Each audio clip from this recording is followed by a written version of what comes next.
యాలో యాలా యాలో రే యాలో యాలా యాలో రే ఎన్నో ఎండ్ల సీకటికి పొద్దు పొడిసిందయ్యో ఇయాలే ఎన్నో ఎండ్ల సీకటికి పొద్దు పొడిసిందయ్యో ఇయాలే యాలో యాలా యాలో రే ఏడో ఉంటే ఫోన్ ఏమైనా పెడుతుంది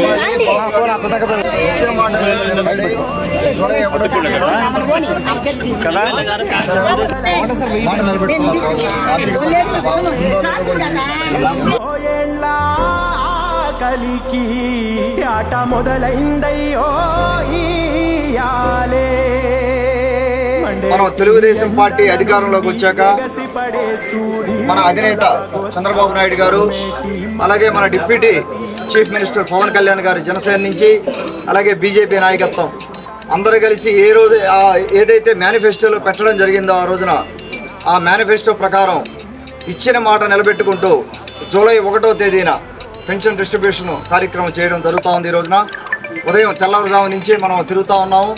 అన్ని చోట్ల కూడా సచివాలయం ఎంప్లాయీస్ అయితే డిస్ట్రిబ్యూషన్ జరుగుతూ ఉంది. ఇప్పటివరకే చాలా వరకు కంప్లీట్ అయింది. వాళ్ళు సిస్టమేటిక్గా మిషన్ కానీ వాళ్ళు ఇచ్చే ధృవీకరణ పత్రం కానీ అన్నీ సక్రమంగా పనిచేస్తున్నాయి.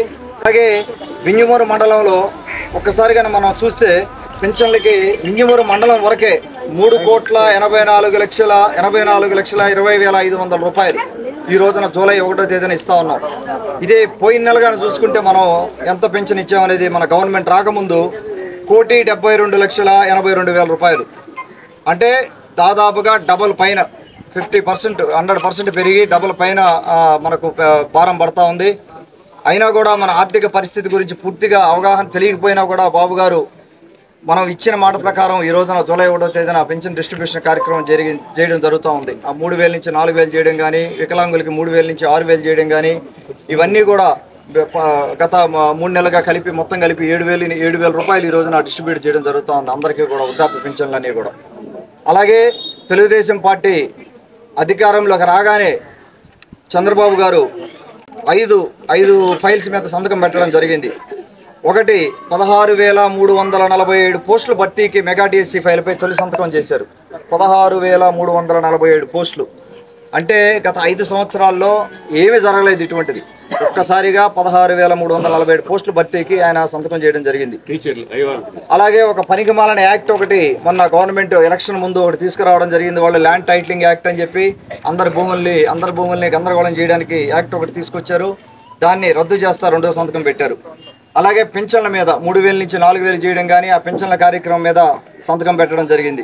అలాగే అన్నా క్యాంటీన్ల పునరుద్ధరణ కోసం 4వ సంతకం పెట్టడం జరిగింది. లాస్ట్ 2014-19 గవర్నమెంట్లో అన్నా క్యాంటీన్లు మున్సిపాలిటీల్లో ఉండడం జరిగింది.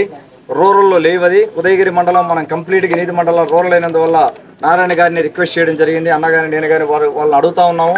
మనకి ఇక్కడ రూరల్లో కూడా కనీసం 2 క్యాంటీన్లు ఉదయగిరిలో ఒకటి, వింజమూరులో ఒకటి మనం అడుగుతా ఉన్నాం. అలాగే కలిగిరిలో కూడా ముందు అడగాలి. అవి వాళ్ళు కన్సిడర్ చేస్తున్నారు. వాటి ప్రోగ్రెస్ కూడా నేను ఇంకొక 2-3 వారాల్లో మీకు చెప్పడం జరుగుతూ ఉంది. అలాగే స్కిల్ డెవలప్మెంట్ కోసం దాని గురించి కూడా ఒక ఫైల్ మీద సంతకం పెట్టడం జరిగింది. అది చాలా అవసరం, మనకు చాలా అవసరం. ఉదయగిరి నియోజకవర్గంలో 8 మండలాల్లో చాలా అవసరం. ఉద్యోగం తెచ్చుకునేదానికి యువతకి కానీ వాళ్ళు అప్స్కిల్లింగ్ చేయాల్సిన అవసరం ఉంది. వాళ్ళకున్న నైపుణ్యం సరిపోవటం లేదు. చదువుకుంటున్నారు కానీ ఉద్యోగం సంపాదించుకునే శక్తి సామర్థ్యాలు ఇప్పుడు లేవు చాలామంది యువతకి. ఇక్కడ వాళ్ళకి మనం అప్స్కిల్లింగ్ చేయాలి, వాళ్ళకి మళ్ళీ ట్రైనింగ్ ఇవ్వాలి. ఆ ట్రైనింగ్ ఇవ్వాలంటే ప్రతి మండలంలో స్కిల్ డెవలప్మెంట్ సెంటర్స్ పెట్టాలి. ఆ విధంగా ముందుకు పోవడం జరుగుతూ ఉంది. ఇవి కాకుండా ఉదయగిరి నియోజకవర్గంలో మనం ఏమైతే లోకల్ మేనిఫెస్టోలో పెట్టామో వాటికి కృషి స్టార్ట్ చేసాము. ప్రతి ఒక్కటి కూడా ముందు తాగునీరు సమస్య మీద మనం పోరాడడం జరుగుతూ ఉంది, అడ్రస్ చేయడం జరుగుతూ ఉంది. ఆర్డబ్ల్యూసీలతో రివ్యూ కార్యక్రమం కూడా అయింది. అసలు ఏం జరుగుతూ ఉంది అది చూసుకొని తాగునీరు సమస్య ఒకటి, అలాగే ఇండస్ట్రీస్ గురించి కూడా చాలా మంది ఇండస్ట్రీస్ని కలవడం జరిగింది. గత ఎలక్షన్లు అయినప్పటి నుంచి నేను యూఎస్ వెళ్ళానని అనుకున్నారు కొంతమంది. నేను యూఎస్ వెళ్ళలేదు, హైదరాబాద్లోనే ఉంటే దాదాపు చాలా మంది ఇండస్ట్రియలిస్ట్ని కలవడం జరిగింది. ఆ రోజు నుంచి ఈ రోజు వరకు అదే ప్రయత్నం మీద ఉన్నాము.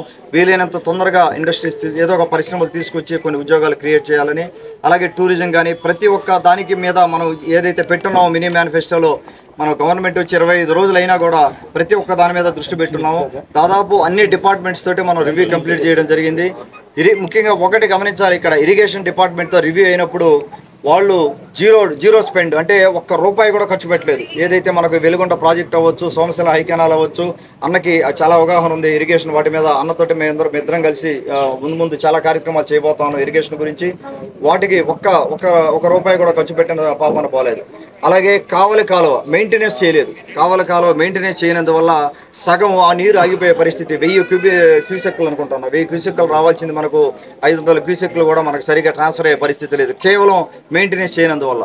ఆ మెయింటెనెన్స్ కూడా ఇమీడియట్గా నేను చెప్పడం జరిగింది, దానికి వీలైనంత తొందరగా చేయమని చెప్పి. అలాగే మన ఊళ్ళలో మండలాల్లో ఉన్న చెరువుల పూడికలకి కొంత బడ్జెట్ ఇవ్వమని జరిగింది, ఇమీడియట్గా ఇవ్వమని చెప్పి నేను డిమాండ్ చేస్తా ఉన్నాను వాళ్ళని. ఆల్రెడీ వాళ్ళ ప్రాసెస్లో ఉన్నారు. సో ఇట్లా ఒక్కొక్కటి కార్యక్రమం ముందు తీసుకొని తర్వాత మేము ప్రజా దర్బారు మన ఆఫీసులో రోజు పెడతానే ఉన్నాం. రోజు దగ్గర మన దగ్గరికి 150 నుంచి 200 మంది వివిధ సమస్యలతో వస్తూ ఉన్నారు. వీలైనంత త్వరగా పరిష్కారం చేస్తా ఉన్నాం. అక్కడికక్కడే కొంతమందికి లెటర్స్ ఇష్యూ చేయడం జరిగింది. అలాగే మన ఎన్ఆర్జీ స్కీమ్స్ కింద పీడీ గారితో మాట్లాడి ఇప్పుడు ఉన్న ఫీల్డ్ అసిస్టెంట్లు కానీ లేకపోతే రేషన్ షాప్ డీలర్ కానీ ఇటువంటి అన్ని కార్యక్రమాలు ఏవి ఆపొద్దు, కంటిన్యూ చేయండి. ఎందుకంటే పేదవాళ్ళు ఇబ్బంది పడకూడదు, మీరెవరు కూడా పనికి వెళ్ళే వాళ్ళు ఇబ్బంది పడకూడదు. ఆ తర్వాత ట్రాన్సాక్షన్ వచ్చి మరి అవన్నీ ఒకసారి మళ్ళీ చూసుకునేంత వరకు కూడా ఇబ్బంది పెట్టకూడదని మనం ఇన్స్ట్రక్షన్స్ ఇవ్వడం జరిగింది. వాటి గురించి కూడా ఆలోచన చేసి మనకి ఎవరైతే సరిగా చేయగలరో దానికి ఆ పోస్టులకి వాళ్ళందరినీ ఎంపిక చేయడం జరుగుతుంది, అందరం కలిసి కూర్చొని. అదొక కార్యక్రమం. అలాగే మీకు ఏ సమస్య ఉన్నా కూడా దయచేసి మీరు ఎవరు కూడా ఏమి ఆలోచించాల్సిన అవసరం లేదు. మీకు వింజమూరు ఆఫీస్ అయితే ఇక్కడ దగ్గరలోనే ఉంది కాబట్టి ఒక అర్జీ తీసుకొని ఒక చిన్న లెటర్, మీకు సమస్య ఏంది, నా నుంచి మీరు ఏం కోరుకుంటున్నారు, లేకపోతే అన్న గురించి కానీ మేమందరం ఉంటాం, అవైలబుల్ ఉంటాము, లీడర్స్ ఉంటారు. మీరు ఎవరైనా నేరుగా ఆఫీస్కి వచ్చి ఒక లెటర్ ఇస్తే వీలైనంత త్వరగా పరిష్కారం చేసేదానికి ప్రయత్నం చేస్తాం మేము.